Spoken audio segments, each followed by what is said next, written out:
মাধ্যমিক স্তরের বেসরকারি শিক্ষা প্রতিষ্ঠান জাতীয়করণ সহ জাতীয়করণের পূর্ব পর্যন্ত শিক্ষা প্রশাসনের বিভিন্ন পদে সরকারি স্কুলের শিক্ষকদের প্রদান বন্ধ রাখা শিক্ষা সংস্কার কমিশন গঠনের দাবিতে প্রধান উপদেষ্টার নিকট উপজেলা নির্বাহী কর্মকর্তা এস.এম. মিকাইল ইসলামের মাধ্যমে স্মারকলিপি প্রদান করেন শিক্ষকেরা। সকালে কুমারখালী উপজেলা পরিষদ চত্বরে হওয়া মানববন্ধনের আয়োজন করে বেসরকারি স্কুল ও মাদ্রাসা শিক্ষা পরিবার।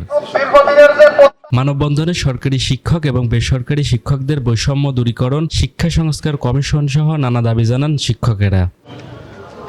শিক্ষাক্ষেত্রে বিরাজমান সরকারি ও বেসরকারি সকল বৈষম্য দূর করার লক্ষ্যে জাতীয় শিক্ষানীতি দ্রুত বাস্তবায়ন করা, স্বীকৃতিপ্রাপ্ত সকল শিক্ষা প্রতিষ্ঠান এমপিভুক্ত করা সহ নানা দাবিতে ঘণ্টাব্যাপী মানববন্ধন করেন তারা।